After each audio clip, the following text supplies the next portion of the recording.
They say kindness always comes back to you.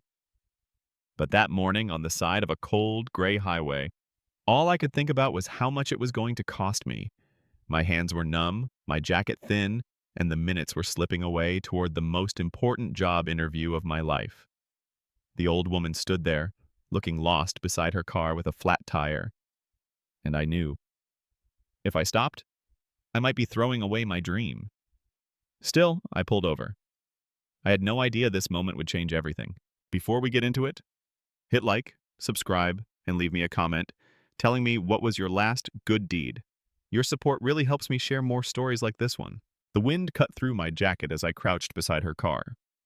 The old Honda sat lopsided on the shoulder, its rear tire shredded to ribbons. Cars flew past, shaking us in their wake. She stood a few feet away, clutching her purse like a lifeline, her face pale under the weak morning sun. I had pulled over without thinking. My heart was still pounding from the internal war I'd fought in the split second after I saw her. Keep driving, make your interview, or stop, and risk losing everything I'd worked for. Her eyes met mine when I approached. "Oh, thank goodness," she said, her voice trembling. "I don't know what I would have done." I tried to smile. "Let's get you fixed up." The lug nuts were stiff. My knuckles scraped against cold metal as I wrestled with the jack, my breath fogging the air. She stood beside me, murmuring apologies for ruining my morning. I told her it was fine, though my stomach kept tightening with every glance at my watch. I could almost hear the ticking in my ears. By the time I lowered the car and tightened the spare, my fingertips were raw. She insisted on paying me, but I shook my head. I just needed to get back on the road. "Bless you," she said, pressing my hand in hers.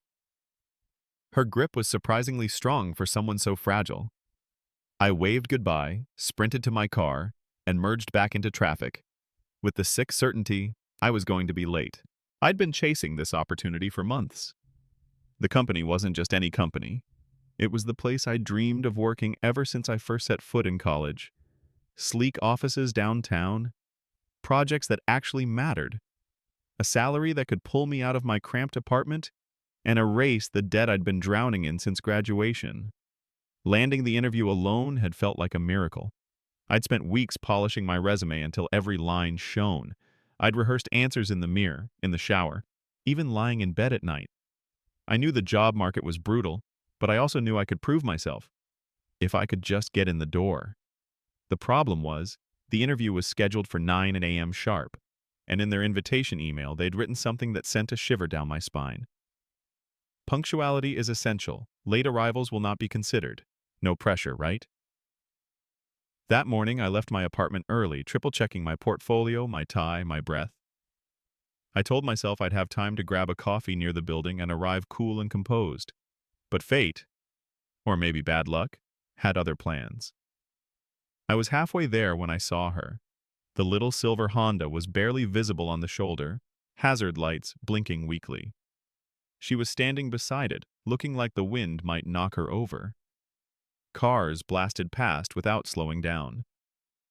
I wish I could tell you I stopped immediately, no hesitation. But that wouldn't be true. My foot hovered over the brake as my brain screamed, "Keep going." It wasn't my responsibility. Someone else would stop. I had somewhere important to be. But the longer I looked at her, the more I knew I wouldn't forgive myself if I drove away. She looked utterly alone. And maybe I knew what that felt like. So I pulled over. I told myself I could help quickly and still make it in time. I was wrong. The flat was worse than I thought. The lug nuts were rusted. The jack kept sinking into the soft shoulder. My hands shook. From the cold, from the pressure, from the clock ticking mercilessly toward my deadline. Every minute I spent there was a minute slipping out of my grasp. She kept apologizing. I kept brushing it off. But inside I was imagining the panel shaking their heads, glancing at their watches, crossing my name off before I even walked through the door. When I finally got back in my car, my suit smeared with dirt and my fingers throbbing, the dashboard clock told me the truth. I was going to be late. My chest felt hollow as I hit the gas. The city skyline rose ahead like a wall I couldn't quite reach. My dream job, the thing I'd fought for, hoped for, planned for, was slipping away, all because I couldn't just drive past a stranger in need. But even then, I had no idea that this detour, this loss, was actually the best thing that could have happened to me. By the time I reached the building, my heart was pounding harder than when I'd been changing the tire. I could feel sweat trickling between my shoulder blades beneath my suit jacket. I checked my phone. 9:12 a.m. Not catastrophic, but definitely not on time. The glass doors loomed ahead, reflecting the city skyline behind me. My reflection looked nothing like the confident candidate I'd rehearsed. My tie was slightly crooked, my hair wind-tossed. There was a faint smear of grease near my cuff. I swallowed hard, telling myself I could still pull this off. Inside, the lobby was all polished marble and soft lighting. A receptionist with perfect hair glanced up. Her smile was professional, but her eyes flicked immediately to the clock on the wall.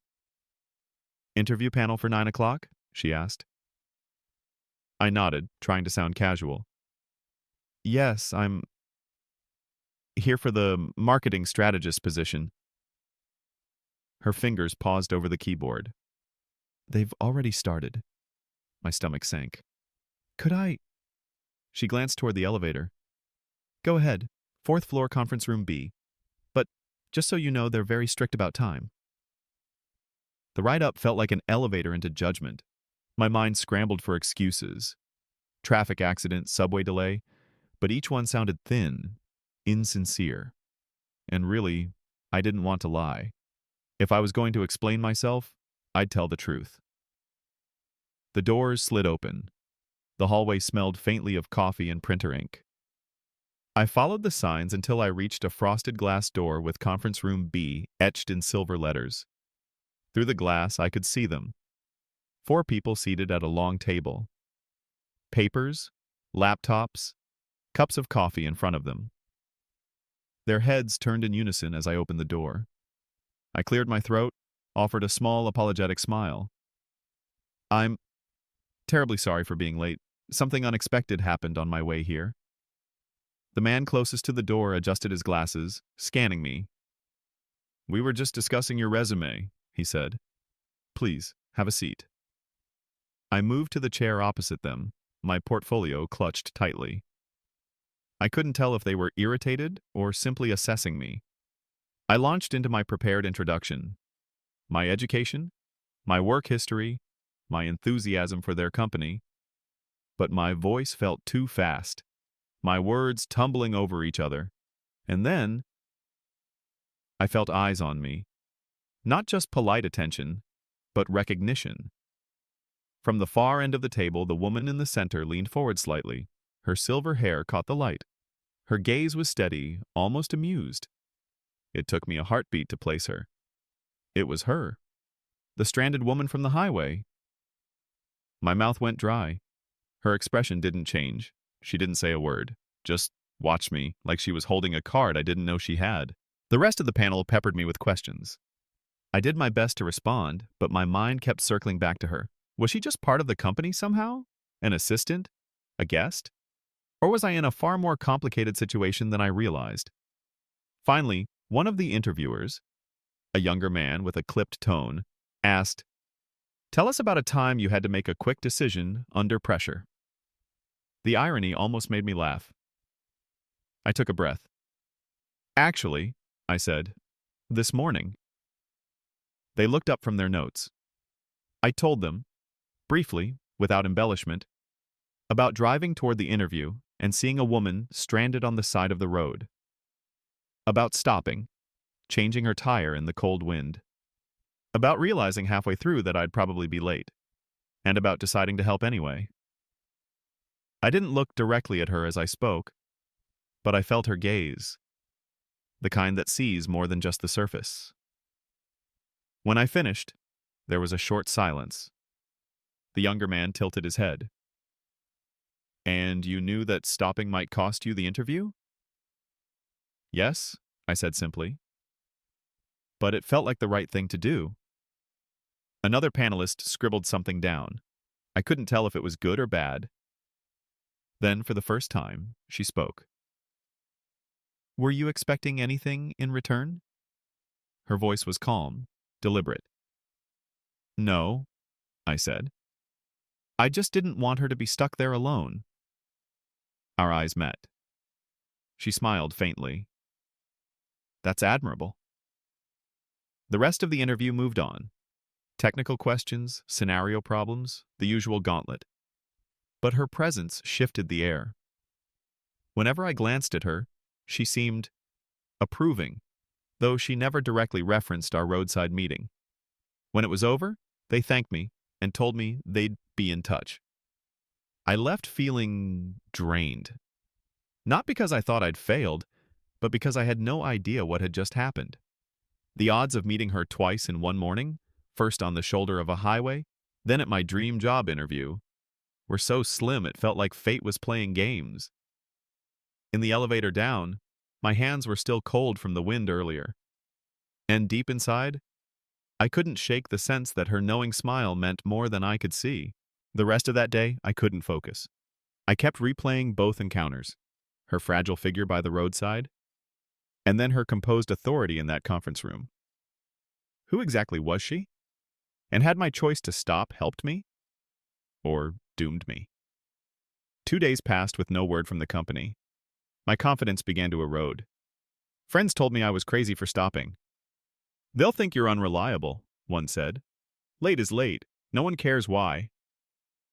Another told me flatly, you blew it. Should have kept driving. It was hard not to agree. I imagined the position going to someone who had arrived on time, hair perfect, shoes spotless. Someone who hadn't crawled around on a cold highway shoulder that morning. But every time doubt crept in, I remembered her hand gripping mine after I'd fixed her tire, the gratitude in her eyes. And I reminded myself, if helping someone in real need cost me a job, maybe it's not the right job. By Friday, I'd almost convinced myself it was over. I started scanning other listings, updating my applications, but a part of me still hoped, not just for the job, but for some sign that what I'd done had mattered. That evening, my phone buzzed. Unknown number. Hello? Is this Daniel? The voice was warm, familiar. Yes? This is Margaret from Alden and West, she said. You helped me on the highway the other morning. I sat up straighter. Oh, yes, of course. I wanted to thank you again, and to tell you... She paused, and I heard a hint of amusement in her tone. We'd like you to come back in on Monday.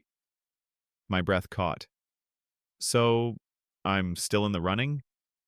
She chuckled. You're more than in the running.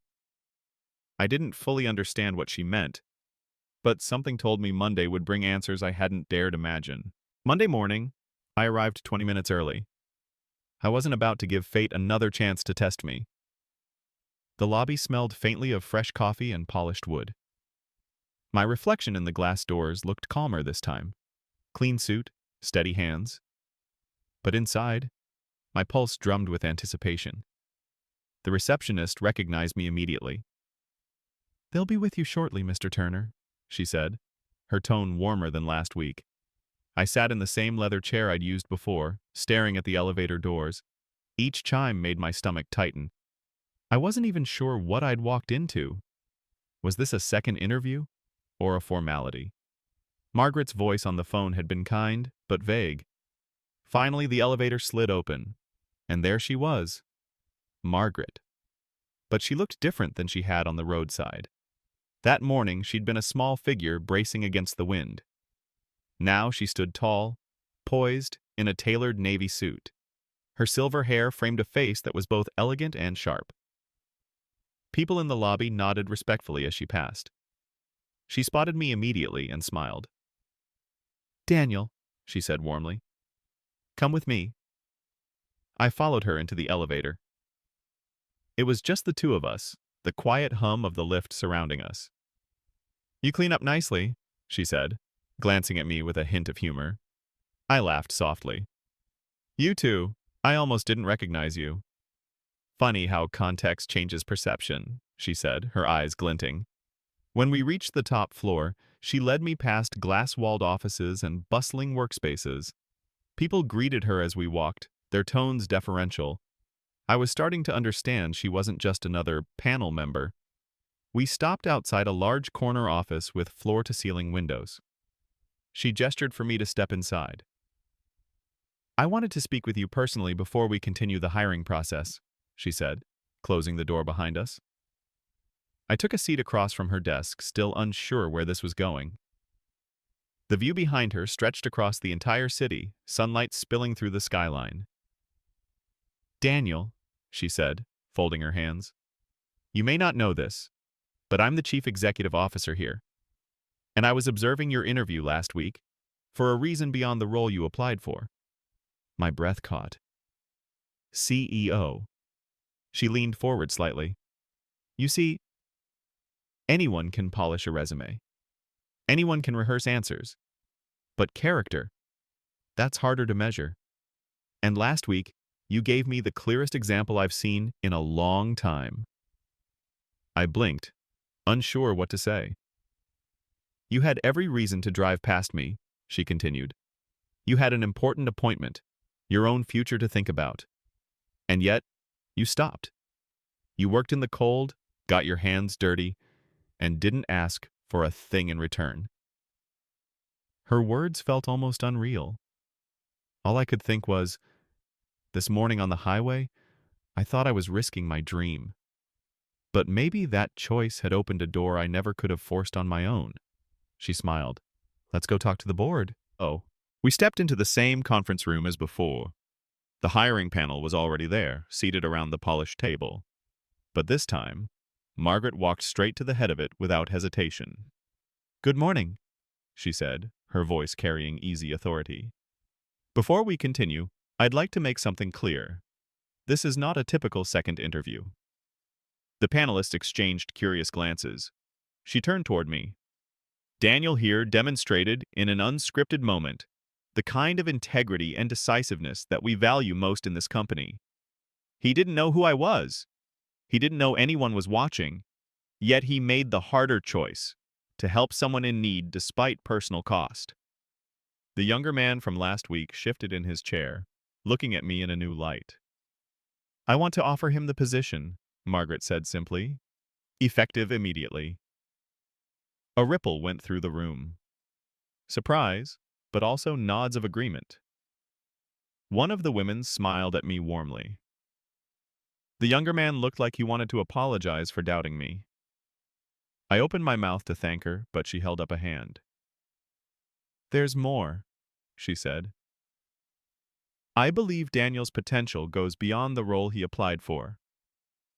I'd like to place him on our leadership development track. It's more demanding, yes, but I think he'll thrive. I could feel the air shift in the room. This wasn't just a job offer. This was a trajectory, a fast track into something I'd only dreamed about in vague, far-off terms. I don't know what to say, I managed. Say yes, she said with a smile. I did, without hesitation. The rest of the meeting was a blur. Paperwork, handshakes, congratulatory remarks. When it ended, Margaret walked me to the elevator again. You see, she said as the doors closed, helping people isn't just about them. It shows who you are when no one's watching. And people who understand that tend to do very well here. As the elevator descended, I realized the truth. I hadn't been late to my interview that morning. I'd been right on time for the moment that would define my career. It's strange how the smallest choices can change the course of everything. That morning on the highway, I thought I was sabotaging my future. I thought every second I spent wrestling with that stubborn tire was another nail in the coffin of my dream job. But the truth was, I was earning it. Margaret never said so directly, but I knew she'd been testing me, not with a trick, but with life's simplest, hardest question. Will you help, even when it costs you? We live in a world obsessed with efficiency, with getting ahead, with trimming away anything that doesn't serve our own goals. And in that world, stopping to help someone, especially a stranger, can feel like a weakness, a distraction, a luxury you can't afford. But maybe that's exactly when it matters most. In the weeks that followed, I settled into my new role. It was challenging, exhilarating, and far more responsibility than I'd imagined. Margaret became both my boss and my mentor. Sometimes, when deadlines pressed or meetings piled up, she'd remind me, "Decisive under pressure. That's who you are. Never lose it." I still pass that stretch of highway sometimes. Every time I do, I glance at the shoulder where her little Honda had sat that morning. And I remember how cold the wind was, how heavy the lug wrench felt, how certain I'd been that I was making a mistake. But here's the thing. You can't always see the return on kindness right away. Sometimes it takes days, sometimes years. And sometimes, if you're lucky, it's waiting for you in the very room you thought you'd lost the chance to enter. So if you ever find yourself in that split-second choice between staying on your path or stopping to help someone who's stumbled, choose the stop. Even if it costs you. Especially if it costs you, because you never know who's watching, and you never know where that choice will take you.